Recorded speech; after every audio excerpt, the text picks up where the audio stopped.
ഇപ്പൊ അടുത്തടുത്ത് ഇറങ്ങുന്ന മദ്ഹ് ഗാനങ്ങളൊക്കെ കേൾക്കുമ്പോൾ വലിയ ബേജാറാണ്. നബി സല്ലല്ലാഹു അലൈഹി വസല്ലം തങ്ങളുടെ ഭാര്യമാർ ആരാണ്? സാധാരണ സ്ത്രീകളാണോ അവർ?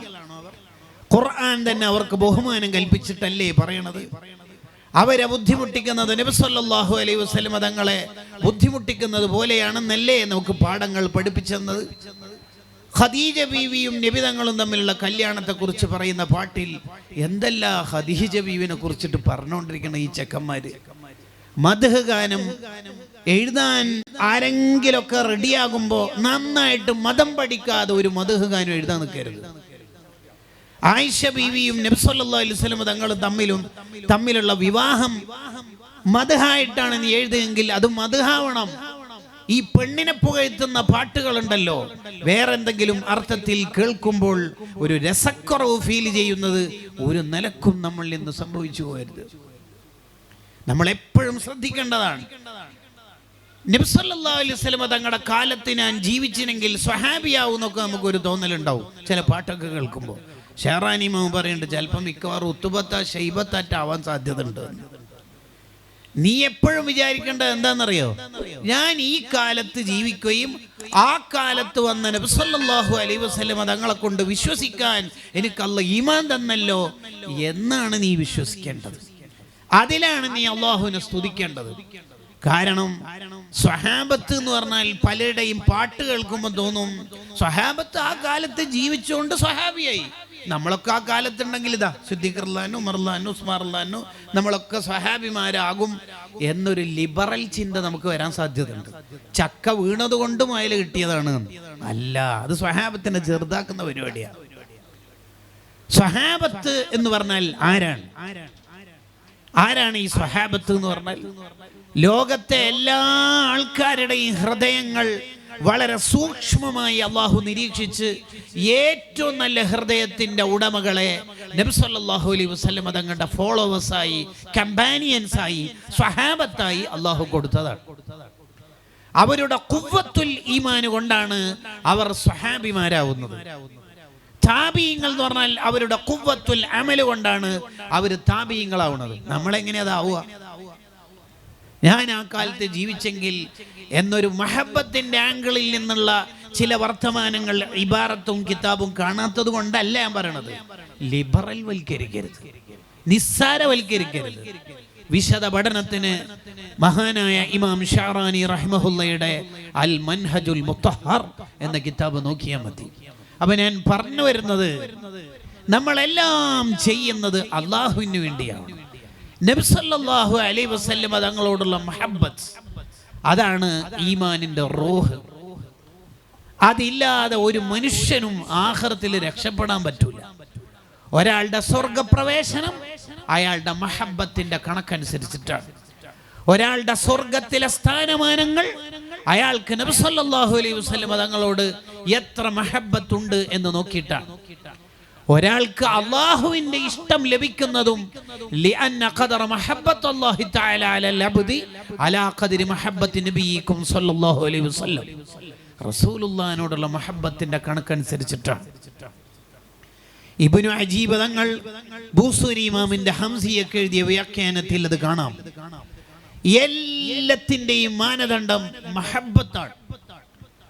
അപ്പൊ ഒരാൾക്ക് ആഖിറത്തിൽ വിജയിക്കാൻ, സ്വർഗപ്രവേശനം ലഭിക്കാൻ, സ്വർഗത്തിൽ ഉന്നത സ്ഥാനം ലഭിക്കാൻ, അള്ളാഹുവിന്റെ ഇഷ്ടം വലിയ തോതിൽ ലഭിക്കാൻ, ഇതിനെല്ലാം വേണ്ടത്, അടിസ്ഥാനപരമായി വേണ്ടത് മഹബ്ബത്താണ്. ഈ മഹബ്ബത്ത് ഖൽബ് കൊണ്ടുള്ള ഇബാദത്താണ്. അത് അള്ളാഹുവിനാണ് അറിയാം അയാൾക്ക് മഹബ്ബത്തുണ്ടോ ഇല്ലയോ എന്നുള്ളത്. തെറ്റുകുറ്റങ്ങൾ ചെയ്യുന്നതിനനുസരിച്ച് മഹബ്ബത്ത് കുറയുമോ അല്ല അവിടെ തന്നെ ഉണ്ടാകുമോ? പണ്ഡിതന്മാർക്കിടയിൽ ചർച്ച കാണാം. ഇമാം ഖുർത്തുബി റഹിമഹുല്ല പറയുന്നത് ഫത്ഹുൽ ബാരിയിൽ കാണാം, തെറ്റുകുറ്റങ്ങൾ ചെയ്യുന്നതിനനുസരിച്ച് മഹബ്ബത്ത് ഇങ്ങനെ കുറഞ്ഞു പോകും. അവസാനം കുറെ തെറ്റുകുറ്റങ്ങൾ അയാൾ ചെയ്യുമ്പോൾ അയാളുടെ ഹൃദയത്തിൽ ബാക്കിയുള്ള അവസാന കണിക പോലും ഇല്ലാതായി വരണ്ടുപോയ ഖൽബായി മാറും. അള്ളാഹു കാത്തുരക്ഷിക്കുമാറാവട്ടെ. അത് നമ്മൾ എപ്പോഴും പേടിക്കേണ്ടതാണ്.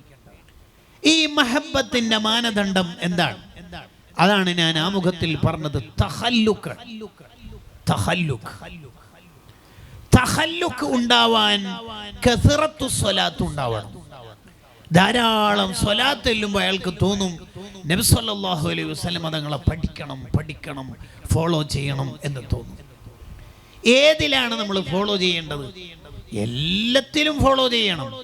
വെറും ഒരു സുന്നത്ത് നിസ്കാരം മാത്രം നിർവഹിച്ചാൽ തഖല്ലുക്കാവോ, ഫോളോ അപ്പ് ആവോ? ഇല്ല. ഫീ ഹാലിഹി വഫആലിഹി വമഖാലിഹി ഫതതബ്ബഅൻ വതാബിഅൻ ലാ തഅവില. നബി സല്ലല്ലാഹു അലൈഹി വസല്ലം തങ്ങൾ എങ്ങനെയാണ് നടന്നത്, എങ്ങനെയാണ് ഭാര്യമാരോട് പെരുമാറിയത്, എങ്ങനെയാണ് കിടന്നത്, എങ്ങനെയാണ് ഇരുന്നത്, എങ്ങനെയാണ് അവിടുന്ന് പള്ളിയിൽ പെരുമാറിയത്, വീട്ടിൽ പെരുമാറിയത്, കൂട്ടുകാരോടെങ്ങനെ, നാട്ടുകാരോടെങ്ങനെ, കുട്ടികളോടെങ്ങനെ, ഇങ്ങനെ എല്ലാവരോടും തങ്ങൾ എങ്ങനെയാണ് പെരുമാറിയത്, മുആമലത്ത് എങ്ങനെയാണ്, അത് നമ്മൾ പഠിക്കുക. അവിടുന്ന് എങ്ങനെയാണ് ഓരോ സാധനവും ഉപയോഗിച്ചത്, അതും നമ്മൾ പഠിക്കുക. അതൊക്കെ നമ്മുടെ ജീവിതത്തിന്റെ ഭാഗമാക്കാൻ ശ്രമിക്കുക. പൂർണ്ണമായി നബി സല്ലല്ലാഹു അലൈഹി വസല്ലം തങ്ങളെ പോലെ ജീവിക്കാൻ ഒരാൾക്കും സാധ്യമല്ല. അതാണ് മഹാന്മാര് പറഞ്ഞത്, നിന്റെ കഴിവിന്റെ പരമാവധി നബി സല്ലല്ലാഹു അലൈഹി വസല്ലം തങ്ങളെ ഫോളോ ചെയ്യാൻ ശ്രമിക്കുക. നബി സല്ലല്ലാഹു അലൈഹി വസല്ലം തങ്ങളുടെ 10 സ്വഭാവങ്ങൾ ഞാൻ ഇവിടെ പറയാം. 10 സ്വഭാവങ്ങൾ ഇവിടെ പറയാൻ പോകും. ആ 10 എണ്ണത്തിലും നമ്മുടെ ജീവിതം ഇങ്ങനെ നമ്മളെ കുറിച്ച് ആലോചിക്കണം. ഈ 10 കാര്യങ്ങൾ ഇങ്ങനെ എണ്ണി പറയുമ്പോൾ നമ്മളെങ്ങനെയാണ് ഈ വിഷയത്തിൽ എന്നിങ്ങനെ ആലോചിച്ചുകൊണ്ടേയിരിക്കണം. 1, നബി സല്ലല്ലാഹു അലൈഹി വസല്ലം തങ്ങളുടെ ഏറ്റവും പ്രധാനപ്പെട്ട ഒരു സ്വഭാവം തർക്കുൽ ഫുളൂൽ എന്നുള്ളതാണ്. ഒരൊറ്റ അനാവശ്യ കാര്യങ്ങൾ തങ്ങൾ ചെയ്യൂല. അതാണ് തങ്ങളുടെ ഒന്നാമത്തെ സ്വഭാവം. അതാണ് നബി സല്ലല്ലാഹു അലൈഹി വസല്ലം പറഞ്ഞത്, മിൻ ഹുസ്നി ഇസ്ലാമിൽ മർഇ തർക്കുഹു മാ ലാ യഅ്നീഹി. ആവശ്യമില്ലാത്ത കാര്യങ്ങളിൽ നിന്ന് മാറി നിൽക്കുമ്പോഴാണ് ഒരാൾ ഇസ്ലാമിൽ നല്ല മനുഷ്യൻ എന്ന് പറയാം. ആവശ്യമുണ്ടെങ്കിൽ മാത്രം അവിടത്തേക്ക് പോവുക, നടക്കുക, അവിടെ ഇരിക്കണോ, ആവശ്യമുണ്ടെങ്കിൽ മാത്രം. എല്ലാ ഗൾഫിൽ നിന്ന് വരുമ്പോഴും നട്സ് കൊണ്ടുവരുത്ത് യാതൊരു നിർബന്ധവുമില്ല. ഉണ്ടെങ്കിൽ കൊണ്ടുവരിക, ഇല്ലെങ്കിൽ വേണ്ട. ഉഖ്റവിയോ ദുനിയവിയോ ബെനിഫിറ്റ് ഇല്ലാത്ത ഒരു കാര്യം നമ്മൾ ചെയ്യരുത്. ആവശ്യമുള്ളത് മാത്രം നമ്മുടെ ജീവിതത്തിൽ ചെയ്തു പഠിക്കുക. ഈ അടുത്തൊരു ചെറുപ്പക്കാരനെ ഞാൻ പരിചയപ്പെട്ടു. ഒരു പരിപാടിക്ക് പോകുമ്പോൾ ട്രെയിൻ ഇറങ്ങി പരിപാടിയുടെ സ്ഥലത്തേക്ക് എന്നെ കൊണ്ടുപോകാനാണ് മൂപ്പര് വന്നേക്കുന്നത്. അദ്ദേഹം കുറഞ്ഞ കൊല്ലേ ഗൾഫിൽ ഉണ്ടായിട്ടുള്ളൂ. അദ്ദേഹം ഗൾഫ് നിർത്തി. എന്നെക്കാൾ എത്രയോ പ്രായം കുറവാ.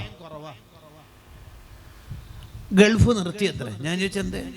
ഉസ്താദേ, ഒരു വീടും സ്ഥലമൊക്കെ ആവാൻ വേണ്ടിയാണ് ഞാൻ പോയത്, അതായിട്ടുണ്ട്. എത്ര കൊല്ലം നിങ്ങൾ ഗൾഫിൽ നിന്നത്? ഗൾഫിൽ നിന്നത് വളരെ കുറഞ്ഞ കൊല്ലം. എത്ര കൊല്ലം ഏകദേശം നിന്നിട്ടുണ്ടാവും? ഒരു 5 കൊല്ലം. 5 കൊല്ലത്തിൻ്റെ ഉള്ളിൽ വീടും സ്ഥലമൊക്കെ ആയി. എങ്ങനെ? ഒരു 400 ദിർഹംസിൽ യുഎഇക്കാരനാണ്. താഴെ മാത്രമേ ഞാൻ നാട്ടിലേക്ക് വരുമ്പോൾ പർച്ചേസ് ചെയ്യുള്ളൂ. 400 ദിർഹംസിൽ കുറവ്. അത്ര ആവശ്യമുള്ളൂ ഉസ്താദ്. വെറുതെ ഇങ്ങനെ അണ്ടിപ്പരിപ്പ്, മുന്തിരി, ബദാം, അത് വെറുതെ തോന്നണം. മിനിഞ്ഞാന്ന് എൻ്റെ ജ്യേഷ്ഠൻ വന്നിട്ടുണ്ടാവും, അതെല്ലാം കൊണ്ടുവന്നിട്ടുണ്ടാവും. പിന്നെ ഞാൻ വെറുതെ കൊണ്ടുപോകണമെന്ന് എനിക്ക് തന്നെ മനസ്സിലായി. പിന്നെ വളരെ വേഗത്തിൽ ഡയറക്റ്റ് ഫ്ലൈറ്റ് വന്നിട്ട് ഇവിടെ വന്നിട്ട് ഒന്നും ചെയ്യാനൊന്നുമില്ല, ബെഡ്റൂമിൽ ഉറങ്ങലാണ്. അത് ഇവിടെ തന്നെ ഉറങ്ങിയാൽ മതിയല്ലോ. ഏതെങ്കിലും അഹമ്മദാബാദോ മുംബൈയോ ചെന്നൈയോ ടച്ച് ഫ്ലൈറ്റൊക്കെ ആകുമ്പോൾ ഒരു 10,000 12,000 ഒക്കെ നേരെ കുറവുണ്ടാവും. അങ്ങനെ ടച്ച് ഫ്ലൈറ്റാണ് ഞാൻ മിക്കവാറും വരിക. 5 പൈസ ഞാൻ ജീവിതത്തിൽ അനാവശ്യത്തിന് ചെലവഴിച്ചിട്ടില്ല ഉസ്താദേ. ഈ വർത്താനം എൻ്റെ ഈ യാത്രക്കിടയിൽ ഇയാൾ പറയുന്നത് കേട്ടപ്പോൾ ഞാൻ ഇങ്ങനെ ചിന്തിച്ച്, എത്ര നമ്മളൊക്കെ ജീവിതത്തിൽ ഷെയ്പ്പ് ചെയ്യാനുണ്ട്. ഈ വർത്താനം എന്തുമാത്രം ഒരു നല്ല ഉപദേശമുള്ള വർത്താനം. കണ്ടോ എന്താ വർത്താനത്? എനിക്ക് ഭയങ്കര ഇഷ്ടമായി. ആവശ്യമുള്ളത് മാത്രം നമ്മൾ ചെയ്യുക. നബി സല്ലല്ലാഹു അലൈഹി വസല്ലം തങ്ങൾക്ക് ഒരു പേരുണ്ട്. ഒരു പേരല്ല, ആയിരക്കണക്കിന് പേരുണ്ട്. ഇവിടെ നമ്മൾ പറയുന്ന ഒരു പേരുണ്ട്. എന്താണെന്നറിയോ? തങ്ങളുടെ ഒരു പേരാണ് ദിക്റുല്ലാഹ്. അത് അവിടുത്തെ പേരാ. അത് സൂചിപ്പിച്ചിട്ട് ആ ഖുർആനിൽ ഉണ്ടല്ലോ, അലാ ബിദിക്രില്ലാഹി തത്മഇന്നുൽ ഖുലൂബ്. ദിക്റുല്ലാഹയായ റസൂലുള്ളാഹിനെ പറ്റി പറഞ്ഞാൽ, നബി സല്ലല്ലാഹു അലൈഹി വസല്ലം തങ്ങളെ ഓർത്താൽ തത്മഇന്നുൽ ഖുലൂബ്, അയാളുടെ ഖൽബിന് വലിയ സമാധാനം ഉണ്ടാവും. എപ്പോഴും മൗലിദ ഇല്ലെന്ന, സ്വലാത്ത് ഇല്ലെന്ന വീട്ടിൽ വലിയ ബർക്കത്തായിരിക്കും. ആ വീട്ടുകാർക്ക് ടെൻഷൻ ഉണ്ടാവില്ല. ഇന്ന ബൈതൻ ഇന്ന ഖൽബൻ അൻത സാകിനുഹു ലൈസ മുഹ്താജൻ ഇലസ്സുറുജി. യാശയം ഖാളി അൽ റഹ്മഹുള്ളയുടെ അശ്ശിഫ ബിതഅരീഫി ഹുഖൂഖിൽ മുസ്തഫ സല്ലല്ലാഹു അലൈഹി വസല്ലം എന്ന കിതാബിൽ കാണാം. എന്തുകൊണ്ടാണ് നബി സല്ലല്ലാഹു അലൈഹി വസല്ലം തങ്ങൾക്ക് ദിക്റുല്ലാഹ് എന്ന പേര് വന്നത്? അതിന്റെ കാരണം എന്താണ് അതിന്റെ കാരണം? നബി സല്ലല്ലാഹു അലൈഹി വസല്ലം തങ്ങൾ ദിക്ർ ഇല്ലാത്തൊരു സമയം ഉണ്ടായിട്ടില്ല അവിടുത്തെ ജീവിതത്തിൽ. അതാണ് അതിന്റെ കാരണം. തങ്ങൾക്ക് പേരെന്നെ ദിക്റുല്ലാഹ്. അള്ളാഹുവിനെ ഓർമ്മിക്കാത്തൊരു നിമിഷവും, ദിക്ർ ചൊല്ലാത്തൊരു നിമിഷവും അവിടുത്തെ ലൈഫിൽ ഇല്ലേ ഇല്ല. ഉറങ്ങിയാലും കണ്ണ് മാത്രമേ ഉറങ്ങുള്ളൂ. ലാ തുൻകിരിൽ വഹ്യ മിൻ റുയഹു ഇന്ന ലഹു ഖൽബൻ. ഖൽബൻ, ഖൽബ് ഉറങ്ങൂല. ഇദാ നാമത്തിൽ ഐനാനി, കണ്ണുറങ്ങിയാലും ഖൽബ് ഉറങ്ങൂല. കണ്ടോ അള്ളാഹുവായിട്ടുള്ള ബന്ധം. ഒരൊറ്റ സെക്കൻഡും ജീവിതത്തിൽ വെറുതെ കളഞ്ഞിട്ടില്ല നബി സല്ലല്ലാഹു അലൈഹി വസല്ലം. അത് തങ്ങൾക്ക് ഇഷ്ടമല്ല. അതുകൊണ്ടാണ് ഓവർ സംസാരിക്കുന്ന ആളെ നബി സല്ലല്ലാഹു അലൈഹി വസല്ലം തങ്ങൾ വെറുക്കുന്നത്. അങ്ങനെ തന്നെ ഹദീസിൽ കാണാം. ഒന്നും ആവശ്യമില്ലാതെ സംസാരിക്കരുത്, ആവശ്യമില്ലാത്തടത്തേക്ക് നോക്കരുത്, ഹറാമ് കാണരുത് എന്നല്ല പറയണത്.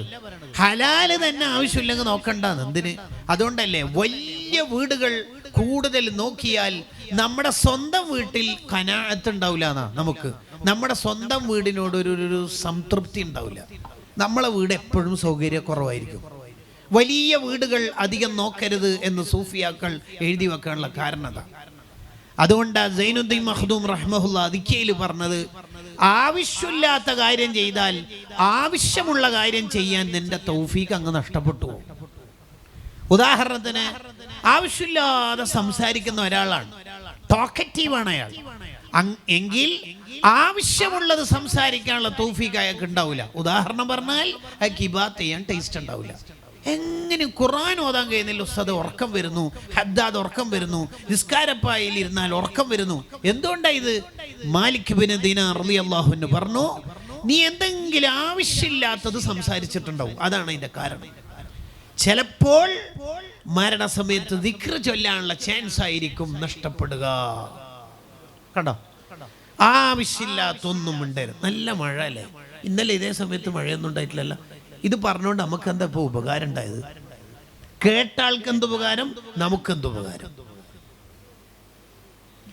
ഇമാം മാലിക് റളിയല്ലാഹു അൻഹുവിനോട് ഒരാൾ ചോദിച്ചു എത്ര വയസ്സായി. ഇമാം മാലിക് റളിയല്ലാഹു അൻഹു തിരിച്ചു ചോദിച്ചു, എനിക്ക് എത്ര വയസ്സായി എന്നിട്ട് നിങ്ങൾക്ക് എന്താ കാര്യം? എന്താ കാര്യം? എന്താ കാര്യം? ആവശ്യമില്ലാത്ത എന്ത് കാര്യം നമ്മൾ ചെയ്തോ ആ കാര്യം ഏത് അവയവം കൊണ്ടാണോ ചെയ്യുന്നത് ആ അവയവത്തിന് നല്ല കാര്യം ചെയ്യാനുള്ള തൗഫീക്ക് ഇങ്ങനെ കുറഞ്ഞു വരും. ആവശ്യമില്ലാത്ത എന്തോ ഒന്ന് കേട്ടു, ആവശ്യമുള്ള വയല് കേൾക്കാനുള്ള ഉപകാരമുള്ള വയല്, അല്ലെങ്കിൽ കേട്ട വയല് തന്നെ ഉപകരിക്കണം. അതാണല്ലോ ലൈസൽ ഇൽമു മാ ഹുഫിള, കുറെ മനപ്പാടാക്കലല്ലോ ഇൽമ്. വ ഇന്നമൽ ഇൽമു മാ നഫഅ, ഉപകാരം ഉണ്ടാകണ്ടേ വയല്. അത് ഉപകരിക്കണമെങ്കിൽ ഈ ചെവി കൊണ്ട് മ്യൂസിക് കേൾക്കരുത്, ഗീബത്ത് കേൾക്കരുത്. പണ്ടൊക്കെ ഉസ്താദെ വയലൊക്കെ കേൾക്കുമ്പോൾ ഒരു കരച്ചിലൊക്കെ വരുന്നു. ഇപ്പൊ ഒരു നല്ല വയലൊന്നുമില്ലല്ലേ? വയലിന്റെ പ്രശ്നമല്ല അത്, ശരിക്കും നമ്മുടെ പ്രശ്നമാണ്. അതാണ് അതിന്റെ കാരണം.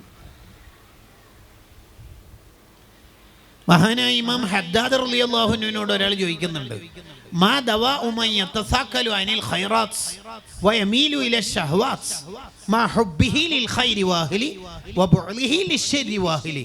എന്ന് പറഞ്ഞാൽ അൽക്കോഫ് ഓതുമ്പോൾ ഉറക്കം വരുന്നു, വാട്സപ്പ് നോക്കുമ്പോൾ ഉറക്കം വരുന്നില്ല. എന്താ കാരണം എന്നാ എൻ്റെ ചോദ്യത്തിന്റെ താല്പര്യം, ചോദ്യത്തിന്റെ വൽഹാസിൽ അതാ. എന്താ അതിന് മറുപടി പറയണത്? ആവശ്യമില്ലാത്ത എന്തെങ്കിലും സംഭവിച്ചിട്ടുണ്ടാവും, അതാണ്. ആവശ്യമില്ലാത്തൊന്നും കേൾക്കരുത്.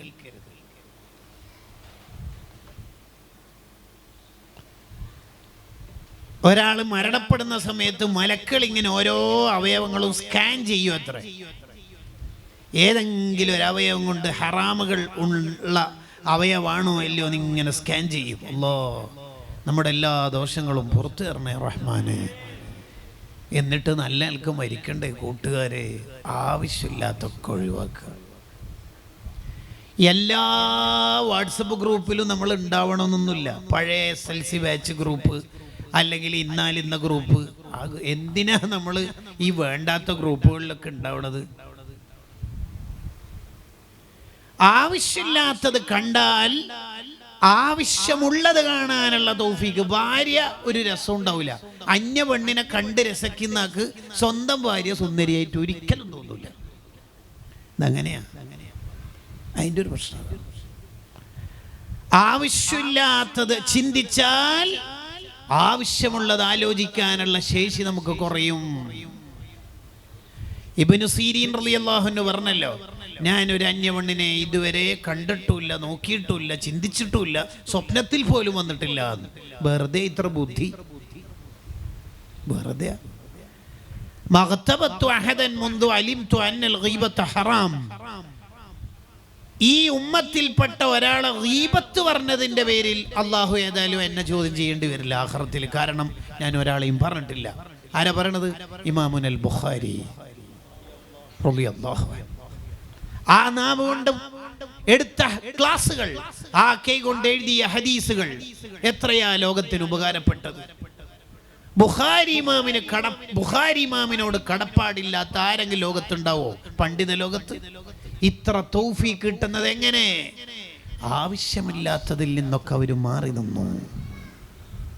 ഇപ്പം പ്രായം കൂടുമ്പോൾ തന്നെ മൂത്ത മക്കളൊക്കെ കൊടുത്തേക്കുക നല്ല നല്ല ഫോണുകൾ. ദലായിൽ ഖൈറാത്തും വിർദുൽ ലത്തീഫും പിടിച്ച കരങ്ങൾ ഉപ്പാപ്പയുടെ ഉമ്മാമ്മയുടെ കരങ്ങളിൽ രാവിലെ തന്നെ പീഡനത്തിൻ്റെയും അല്ലെങ്കിൽ മയക്കുമരുന്നിൻ്റെ ഒക്കെ വാർത്തകളുള്ള വീഡിയോ വരുന്ന വാട്സപ്പിൻ്റെ വർത്തമാനങ്ങളാ രാവിലെ തന്നെ വെറുഞ്ചായും ഈ ക്ലിപ്പും. നാളെ മറ്റന്നാൾ ഖബറിലേക്ക് പോകേണ്ട നമ്മളാണോ ഇതൊക്കെ കാണുന്നത്? മിൻ ഹുസ്നി ഇസ്ലാമിൽ മർഇ തർക്കുഹു മാ ലാ യഅനി. ആവശ്യമില്ലാത്തതൊക്കെ മാറിയേക്കാം. നബി സല്ലല്ലാഹു അലൈഹി വസല്ലം തങ്ങൾ പറഞ്ഞല്ലോ, ഇന്നല്ലാഹ കരിഹ ലക്കും. നിങ്ങളിൽ നിന്ന് ഉണ്ടാവുന്ന 3 കാര്യങ്ങൾ അള്ളാഹുവിന് കടുത്ത വെറുപ്പാണ്. അള്ളാഹ്ക്ക് വെറുപ്പുള്ള ഒരു സംഗതി നമ്മൾ ജീവിതത്തിൽ ചെയ്തിട്ട് ആ അള്ളാഹിൻ്റെ അടുത്തേക്ക് എങ്ങനെ നമ്മൾ ധൈര്യത്തിൽ പോവുക? ഏതാണ് ഈ 3 കാര്യങ്ങൾ? ഒന്ന് കസറത്തു സുആൽ, ആവശ്യമില്ലാത്ത കുറെ ചോദ്യങ്ങൾ. കല്യാണം കഴിച്ചിട്ട് എത്ര 10 അല്ലേ? കുട്ടിയായിട്ടില്ല തീരെ. ഒരു കുട്ടിയാ? ഒറ്റ കുട്ടിയായിട്ടില്ല. എന്തൊക്കെ അസുഖമുണ്ടോ? എന്താ നമുക്ക് ഇതിനെ കൊണ്ടൊക്കെ കാര്യം? ആ കേൾക്കുന്ന മുഅ്മിന് എത്ര വേദന ഉണ്ടാവും. നമുക്ക് ആവശ്യമുള്ളതിൽ മാത്രം ഇടപെടുക.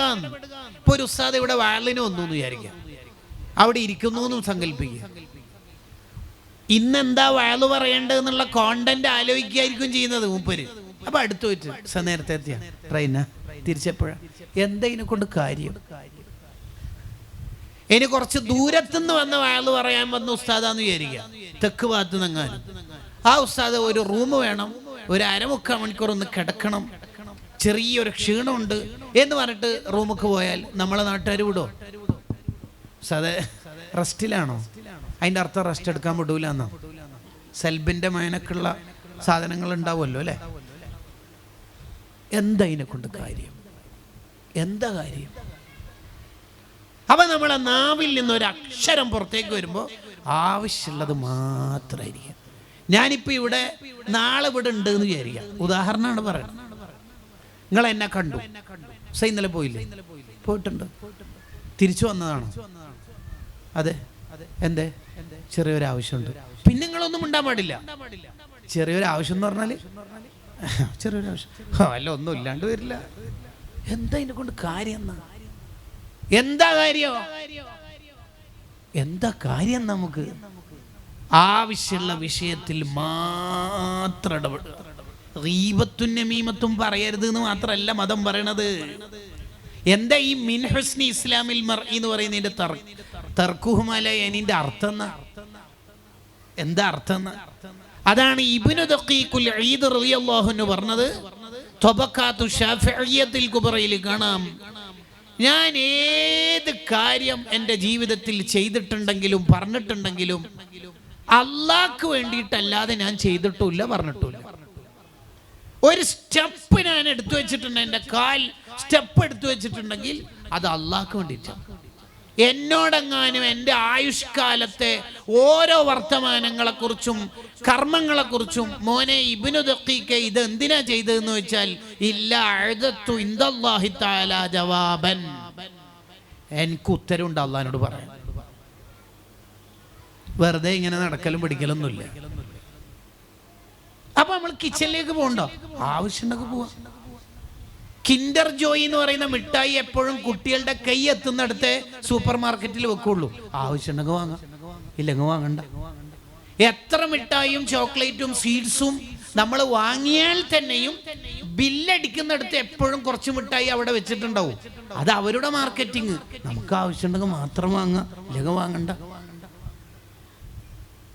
അപ്പൊ പ്രവാസികള് ടിഷ്യൂ വലിക്കുന്ന പോലെ തുരുതുരാ ടിഷ്യൂന്റെ ബോക്സ് ഒന്ന് വലിച്ചോണ്ടിരിക്കരുത്. 2 എണ്ണം വലിച്ച ആവശ്യം കഴിയും. അപ്പൊ കറിയുടെ കറയൊക്കെ തോർത്ത് 3ാമത്തെ വലിക്കുമ്പോൾ പാനൂര് മൂസുസ്താദിന്റെ ആണ്ടിലെ പ്രഭാഷണം ഓർമ്മിക്കുക വേണ്ടല്ലേ? അങ്ങനെ നിങ്ങൾ ജീവിതത്തിൽ ശീലിച്ചു നോക്കിയേ, ബോക്സിൽ എത്ര ടിഷ്യൂ ഇനിയും ബാക്കിയുണ്ടാവും. ഞാനിത് കഴിഞ്ഞ ദിവസം പ്രസംഗിച്ചു ഒരു സ്ഥലത്ത് നിന്ന്. അപ്പൊ എൻ്റെ അടുത്ത് ഒരാൾ പറഞ്ഞു, ചെറിയ പീസ് അത് ഒരു ടിഷ്യൂ എടുത്തിട്ട് പകുതി കീറിയിട്ട് പകുതി അടന്ന് വെച്ചിട്ട് കെയ്തോർത്തിട്ട് വെക്കാറുണ്ട്. ഞാൻ തോറ്റുപോയി. 2 എണ്ണമെങ്കിലും എടുത്ത് നിർത്തണം എന്ന് പറഞ്ഞെടുത്തുന്ന ഒരു ഓഡിയൻസിൽപ്പെട്ട ഒരാൾ അങ്ങനെ പറഞ്ഞപ്പോഴേ നമ്മൾ തോറ്റുപോവാണ്. എന്തിന്? ആരെ മുമ്പിലെ ഈ ആഠ്യത്തൊക്കെ കാണിക്കണത്? ആരെ മുമ്പില്? ആവശ്യമുള്ളത് മാത്രം ചെയ്യാം. നമ്മളെ നാട്ടുകാർ എന്തെങ്കിലും പറയട്ടെ, ചിന്തിക്കട്ടെ. അങ്ങനെ എല്ലാ ആൾക്കാരെയും തൃപ്തിപ്പെടുത്തിയിട്ട് ഒരു കാര്യം ചെയ്യലും നടക്കൂല എന്ന് ഇമാം ഷാഫി റളിയല്ലാഹു അൻഹു പറയുന്നുണ്ടല്ലോ. അപ്പൊ കസറത്തു സുആൽ, ആവശ്യമില്ലാത്ത ചോദ്യങ്ങളൊന്നും ചോദിക്കരുത് ആരോടും.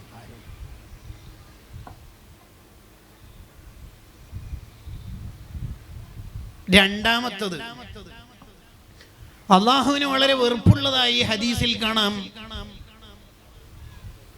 ഖീല വഖാൽ, കണ്ടതും കേട്ടതും പറയല്, ഉറപ്പില്ലാത്ത കാര്യങ്ങൾ പറയല്. ഉറപ്പില്ലാത്ത ഒരു കാര്യവും നമ്മൾ പറയരുത്.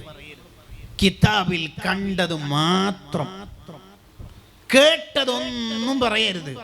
അത് അത്രയും ഒതന്റിക് ആയ ആളെടുത്ത് നിന്ന് കേട്ടാൽ മാത്രം പറയണം, വേറൊന്നും നമ്മൾ പറയാൻ പാടില്ല. കഫാബിൽ മർഇ കദിബൻ, കളവ് പറയുന്നവൻ ആരാണെന്ന് അറിയോ? ശരിക്ക് കേട്ടത് മൊത്തം പറയലെന്നെ. നിനക്കറിയോ അത്? ഇല്ല. സൂറത്തുൽ ഫാത്തിഹയുടെ 38 നേട്ടങ്ങൾ, അതിൽ 37 ശരിയാന്ന് വിചാരിച്ചോ? ഒന്ന് കളവായാൽ അത് മതി ആഖിറത്തിൽ കുടുങ്ങാൻ.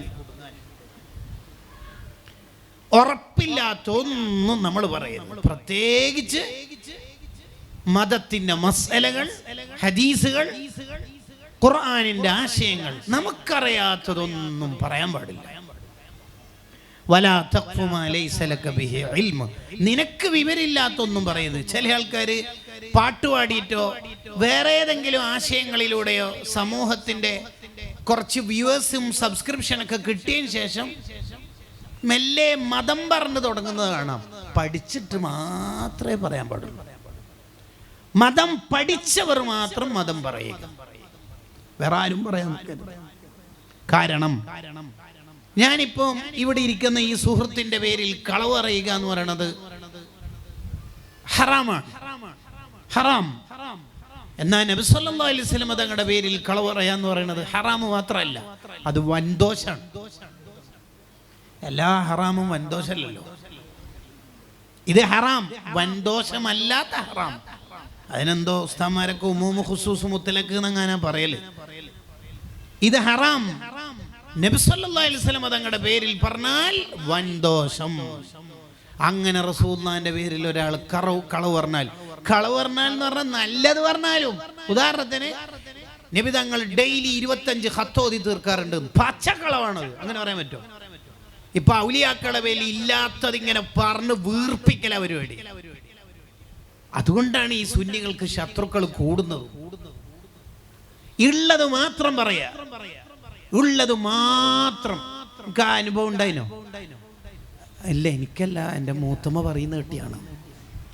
ഉള്ളത് മാത്രം പറയുക, ഉള്ളത് മാത്രം. പ്രത്യേകിച്ച് കറാമത്തിന്റെ പേരിൽ ഇല്ലാത്തത് വ്യാജമായി പ്രചരിക്കുന്ന ഒരു കാല. ഉള്ളത് മാത്രം. നിങ്ങൾക്കറിയാം ഇസ്ലാമിലെ സൂക്ഷ്മത.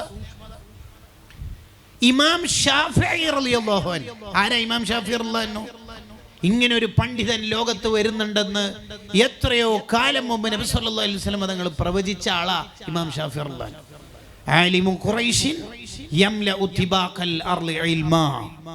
ലോകം മുഴുവനും ഇൽമു കൊണ്ട് നിറക്കുന്ന എൻ്റെ ഖുറൈശി കുടുംബത്തിൽ ഒരാൾ വരുന്നുണ്ട് നബി സല്ലല്ലാഹു അലൈഹി വസല്ലം തങ്ങൾ പ്രവചിച്ചതാ. ആ ഇമാം ഷാഫിഈ റളിയല്ലാഹു അൻഹുവിന്റെ പേരിൽ കേൾക്കണേ, ആ ഇമാം ഷാഫിഈ റളിയല്ലാഹുവിന്റെ പേര് കേൾക്കുമ്പോൾ റളിയല്ലാഹു അൻഹു എന്നാണോ ചൊല്ലേണ്ടത്, റഹിമഹുല്ലാ എന്നാണോ ചൊല്ലേണ്ടത്? പണ്ഡിതന്മാർ ചർച്ച ചെയ്യുന്നുണ്ട്. കാരണം റളിയല്ലാഹു അൻഹു എന്നുള്ളത് സ്വഹാബത്തിനെ കുറിച്ചല്ലേ ഖുർആനിൽ പറഞ്ഞത്. അപ്പൊ അത് അവർക്ക് മാത്രം ഉള്ളതാണോ? പിൽക്കാലത്ത് സ്വാലിഹീങ്ങൾ വരുമ്പോൾ അവർക്ക് റളിയല്ലാഹു അൻഹു ചൊല്ലാൻ പറ്റുമോ ഇല്ലയോ എന്ന് ചർച്ചയുണ്ട് പണ്ഡിതന്മാർക്ക്. പ്രബലമായ അഭിപ്രായം അനുസരിച്ച് ചൊല്ലാം. ഇമാം അബൂ ഹനീഫ റളിയല്ലാഹു അൻഹു, ഇമാം ഷാഫിഈ റളിയല്ലാഹു അൻഹു ചൊല്ലാം. എന്നാൽ പോലും പണ്ഡിതന്മാർ ചർച്ച ചെയ്യാണ് എന്ത്? റളിയല്ലാഹു അൻഹു എന്നുള്ളത് സ്വഹാബത്തിനുള്ളതല്ലേ ഖുർആൻ പറഞ്ഞത് അല്ലേ? അപ്പോൾ പിന്നെ അതിൽ ഒതുക്കേണ്ടതാണോ? മഹാന്മാരായ ഇമാമിങ്ങൾക്ക് അത് ചൊല്ലാൻ പറ്റുമോ ഇല്ലയോ? അത്രയും സൂക്ഷ്മതയുള്ളവരാ നമ്മളെ മഹാന്മാര്. എന്നിട്ടല്ലേ ഇല്ലാത്തത് ഇങ്ങനെ പറയാ, ഇല്ലാത്തത് ഇങ്ങനെ പറയും. ഇപ്പോഴത്തെ പുതിയൊരു മാർക്കറ്റിംഗ് എന്താന്ന് വെച്ചാൽ, ഞാൻ വലിയാണ് എന്ന് പറഞ്ഞാൽ പെട്ടെന്ന് നാട്ടുകാർ അംഗീകരിക്കാത്തതുകൊണ്ട് തന്നെ വലിയാണെന്ന് നാട്ടുകാർ അംഗീകരിച്ചവരുടെ ഏറ്റവും അടുത്ത ആളാണ് എന്ന് പറയലാണ് പുതിയ മാർക്കറ്റിംഗ്. ഇപ്പോൾ അതിലൊന്നും നമ്മൾ പെട്ടുപോകരുത്, അതിലൊന്നും നമ്മൾ പെട്ടുപോകാൻ പാടില്ല. ഇസ്ലാമിന്റെ റൂട്ട് വളരെ കൃത്യമാണ്. ഇല്ലാത്തതൊന്നും പറയരുത്. ഖീല വഖാൽ, കണ്ടതും കേട്ടതും പറയരുത്, കിട്ടിയത് മൊത്തം ഷെയർ ചെയ്യരുത്. നമ്മളൊരു ഗ്രൂപ്പിൽ ഒരു വോയിസ് അയക്കുമ്പോൾ, ഒരു ടെക്സ്റ്റ് അയക്കുമ്പോൾ, ഒരു വീഡിയോ അയക്കുമ്പോൾ, ഒരു ഇമേജ് നമ്മൾ സെൻഡ് ചെയ്യുമ്പോൾ അത് സത്യസന്ധമായിരിക്കണം. നമുക്ക് 100% ഉറപ്പ് കിട്ടിയിരിക്കണം. ഞാനായിരിക്കണം ആ ഗ്രൂപ്പിൽ ഫസ്റ്റ് അത് ഇടുന്നത്, അതുകൊണ്ട് നാളെ ഹർത്താൽ എന്നൊന്നും നമ്മൾ നിൽക്കരുത്. നാളെ പൊതു അവധി, അല്ലെങ്കിൽ നാളെ സ്കൂളില്ല, കലക്ടർ, ഇങ്ങനെ വെറുതെ നിൽക്കരുത്. ആ പരിപാടിയൊന്നും നമ്മൾ ചെയ്യരുത്. ഉറപ്പുള്ളത് മാത്രം ചെയ്യും.